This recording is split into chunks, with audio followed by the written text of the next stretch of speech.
Welcome to round 11 of the Grand Am Koni Challenge Series from Miller Motorsports Park in Tooele, Utah.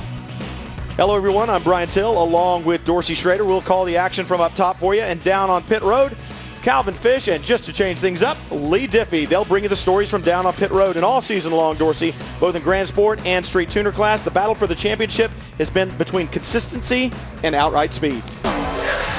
Well, those are the strategies on how to win here and also win the championship. It is beautiful here, the Wasatch Mountains in the background. But they talk about this racetrack, Dorsey. How are they going to get around it and see the checker flag? Well, it's an immense racetrack. The longest that they will run at, it's 4.486 miles in length.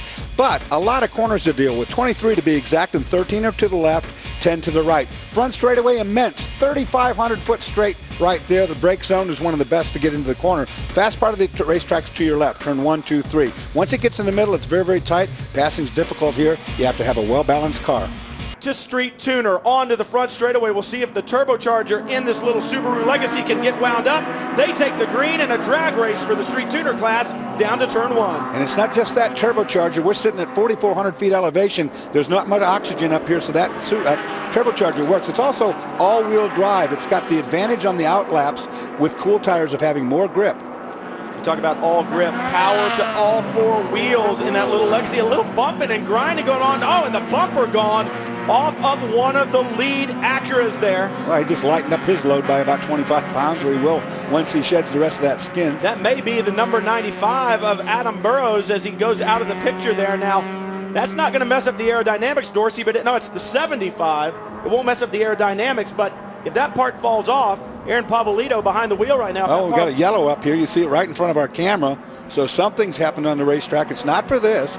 They wouldn't put a yellow out for a dangling body part. In Tooele, Utah, there is your Street Tuner leader right now, the number 93, Brian Locke. Only the second race they have run so far this season. That car badly damaged back at Laguna Seca. It makes its return, and Dorsey, it's making its return in fine fashion. It's a good place for that car, you know, because we're up here at the altitude we talked about before. We're at 4,400 feet altitude. That's a supercharged, that's a turbocharged car, which means it's not normally aspirated. It's a forced induction car, so it's getting more out of this thin air than any other car out there. The only other one that might be close to it is the car that's running second in that class, and that is a supercharged car. Of course, we're talking about the Chevrolet Cobalt of Jamie Holton. It's not too far behind him there. There it is.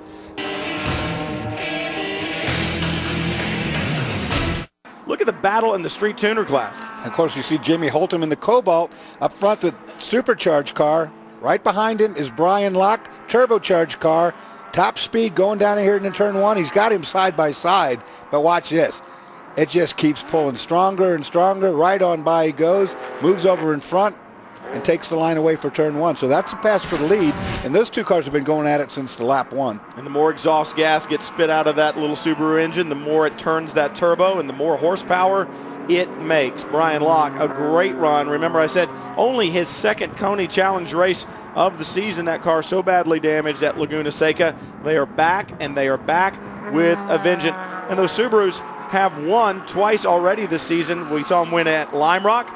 We saw him win at Mid-Ohio. But kind of a bit surprising to see him run so well here. But when you think about it, maybe not. No, these guys doing a great job. Well, it's the 4,400 foot elevation here. I mean, that's not much air up here, and that's forced induction, both either turbocharged or supercharged. The forced induction has a huge advantage in this type of an altitude situation. Yeah, you definitely want a turbo. Right, not that earlier in the show. Yet to win. They would love to win here at the final stages. Right now, Brian Locke, your ST leader, is in. Chris Locke will be taking over, Cal. Well, what a great run for these boys here this afternoon. Not only are they adding fuel, they're also adding oil to the engine. So just trying to stay on every aspect of this Subaru. It really has shown tremendous performance here this afternoon. We expected 2 stops for fuel, and as we expected, the car is very easy on the tires with the all-wheel drive. So a great run here this afternoon. The key is, can they get back on track and maintain that lead position? You know, Calvin, they were talking about a splash of gas to get to the end. This is much more than a splash. They're taking the time to do a driver change, add oil to the car, and they're doing that fuel. So this car really needed a stop. And if you're taking the time to do the driver change, obviously that's going to be a longer stop. Why not be filling it with fuel the entire time you're getting the driver in there, making sure you got enough to get there. Well, we did see it did not take any tires, just like they said they thought they could do without the tires. Mike Locke in that Subaru, and about a 10-second advantage over him, Dorsey. So right now, Eric Kern really in control of this street tuner class. Just under 10 minutes to go, and I'm not going to say, you know, what can happen in 10 minutes. Anything can happen. Obviously, we've seen leaders cycle through. The 93, Mike Locke, they had to make their pit stop. Mike Locke took over from his brother, got back in the car. He's been doing a good job as well. But right now, Eric Kern in that Chevy Cobalt on rails. But these guys have to be pleased with the performance they've put in today. Oh, there's no question. I mean, that car has been dominant from the get-go, and they haven't done anything wrong. Done a great job of getting this thing to the front, keeping it in front. Well, you know, we talked about championships coming in, and you talk about anything can happen in 10 minutes. When we talked about the championship in the Grand Sport class, we talked about Siegel and Thornton. We saw Joe Foster with the problems early on. It looked like the championship was gone. But now problem for the automatic racing guys.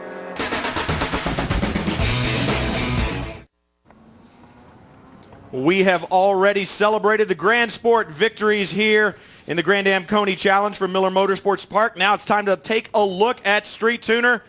And Jamie Holtum and Eric Kern really put a run on him today, didn't they, Cal? He certainly did. They visit Victory Lane for the second time this year. And Eric Kern, you were in the car at the finish.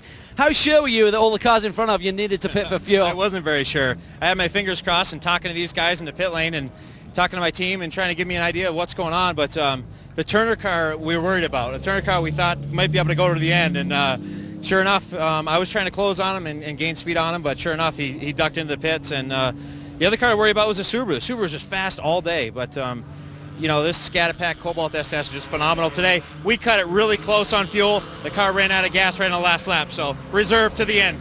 Awesome job, mate. Well done. Let's go over to Lee. Well, the GOTO Racing Subaru goes straight to the podium. Brian and Mike Locke. Mike, congratulations. After a long period of time away from the track after that big crash at Laguna, it's got to be a very gratifying result. Oh, absolutely. The team is so excited. I mean, second place is our best finish thus far, and we just had an awesome time. The car ran great the whole time. Used it up a little bit in the end, but we took it home in second. We're real happy. Boys from California did very well, and their key sponsor is from Salt Lake City. Yeah, what a place to put that performance into play right here in front of your sponsor. Holtum and Kern, they take the victory, but what a great job by the Locke brothers. We talk about them and that championship, it still stays close. Burroughs and Hopwood there in 6th, and right behind them were Thompson and the rest of the team. Look through the rest of the results there. Talk about hold your breath. There were certainly plenty of that today. Koni Challenge from Miller Motorsports Park. There's a 6-hour coming up.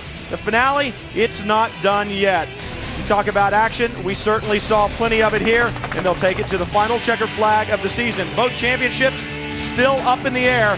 Make sure you follow all the Grand Am action right here on Speed. For Dorsey Schrader, Calvin Fish, Lee Diffie, I'm Brian Till. Catch us right here on Speed.